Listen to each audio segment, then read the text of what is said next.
Wouldn't it be amazing to feel freedom? As I have my glass box, and really what I'm wanting to say to each and every CEO is take this, please. Wouldn't it feel great to be free? Because I know as a leader, there's so many things that cloud and really take up space in your mind about meeting expectations, but just the freedom to, really look at challenges with an open mind and to look at them from different perspectives, really. And it takes a lot of courage to do that. It really does, because there's so many expectations that, people can have, people and businesses and, the organization can have of you. But wouldn't it be amazing to have the courage to take this glass box of freedom, take it, and to really be free, to release yourself from expectation.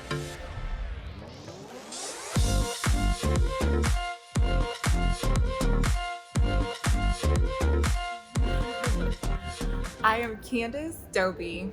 I live in Atlanta, and I am a speaker, author, and courage coach. And I'll tell you how I got here. I went to school for marketing, had a successful 16-year career in marketing. And one of the things that I learned throughout that tenure is that courage was a theme that kept coming up, reverberating throughout all of that experience, through the work experience and my life experience. And so really helping leaders develop into courageous leaders became something that I was really and truly passionate about. So for the last 2 years, I have been really just devoted to courage and helping people understand, professionals and leaders understand how they can become more courageous leaders and really activate their courage at work and at home. One of my success stories that I have of someone who has taken my tools and used them. Well, there's so many. Okay, so let me pick one.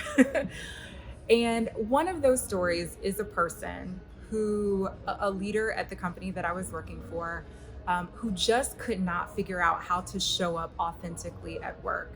I think one of the things that we try to figure out as professionals is how do we keep, our authentic self and have that reverberate throughout our workspace, but how do we also, navigate through this corporate culture and really position ourselves to be able to ascend and keep going up and up and up. And so really it's really calling on the courage to be yourself, to be authentic, when being yourself might be unconventional. And so I really work with him to be able to first identify and be able to call out, what does being authentic, mean to you? What does being you in the workplace really mean? And how does that show up? And we work through, what are some of the risks? Why are you afraid to be yourself?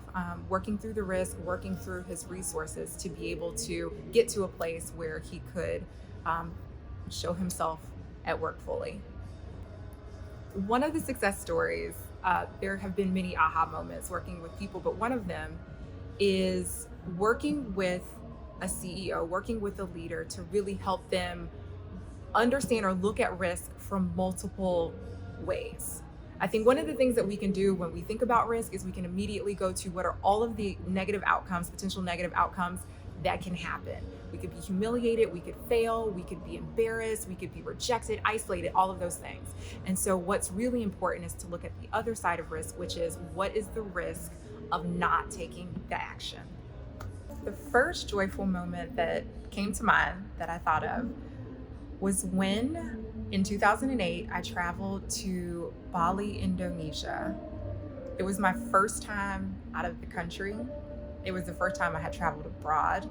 So there was an initial fear and, confusion that might have been associated with it. But when I was in Bali, looking around at the rice fields, when I was there looking at the fields, when I was looking at the people, the markets, the colorful textiles, I really just felt a sense of peace and joy and comfort.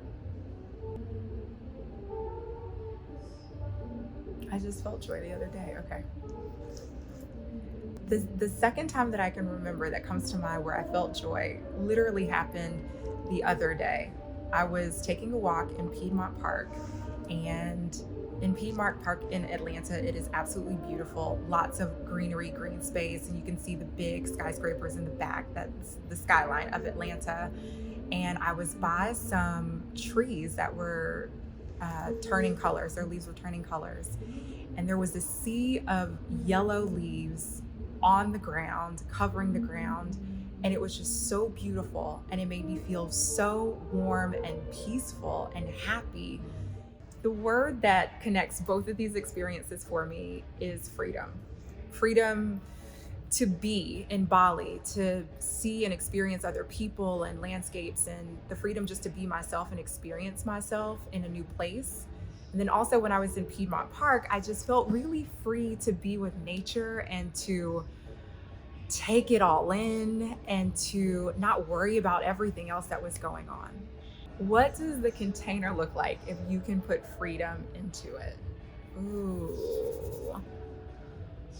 I think it's beautiful on the outside. I'm gonna say, what's coming to mind for me very quickly and initially is that it's a glass container. It's see-through. It's very beautiful. Maybe there's some beveling on it, but it's a reflective kind of thing. You can see through this container, and I think that's what it would be. Wouldn't it be amazing to feel freedom? As I have my glass box. And really what I'm wanting to say to each and every CEO is take this, please. Wouldn't it feel great to be free? Because I know as a leader, there's so many things that cloud and really take up space in your mind about meeting expectations, but just the freedom to, really look at challenges with an open mind and to look at them from different perspectives, really.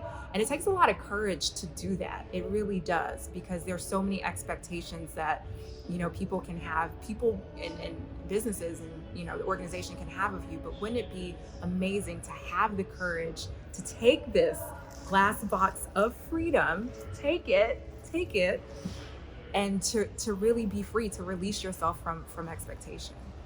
I honestly would take my glass box of freedom and give it to everybody, because we all have stuff that we're hanging on to, that we're trying to please other people. We're trying to really exist in this framework that the world, maybe even society, maybe even our company has set for us. And I think there's a inner child of freedom that's trying to get out in every single person. So at the airport, at the hotel, on the street, at the gas station, I want to give everybody a box of freedom. I am so joyful because I think freedom for me, and it takes a lot of courage to be free, to really be free, of what all the things around us, from all the external noise is telling us who we should be or how we should perform or what goals we should set and prioritize. And I think just the freedom, the looseness, the ease, the peace of being able to move in a way that feels authentic and honest to us as leaders, as people, I think is one of the most, biggest gifts we can give ourselves. I try to harbor really joy inside of myself every day.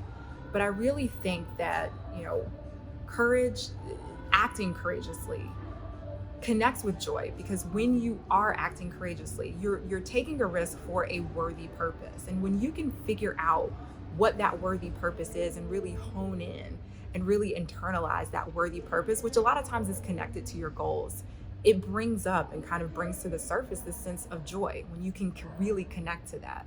So courage, I think, is connected to joy, because when you're really, intent on what your goal is, joy can come up. Starting the day in this space of being joyful can really be the answer. I mean, joy is the answer. When you are going about your day, it changes the energy. It can change the outcome of your day when you start that way.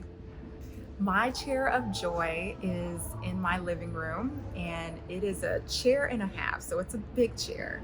And I love crossing my legs and sitting in it and just kind of putting my arms on the side and just being in it, letting it kind of envelop me, and closing my eyes and really thinking back.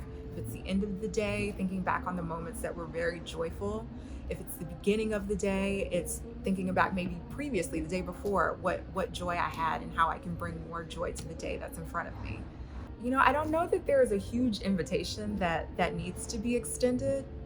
You have joy within you, and I think just setting aside a place where you can connect to every single day that helps that feeling come out.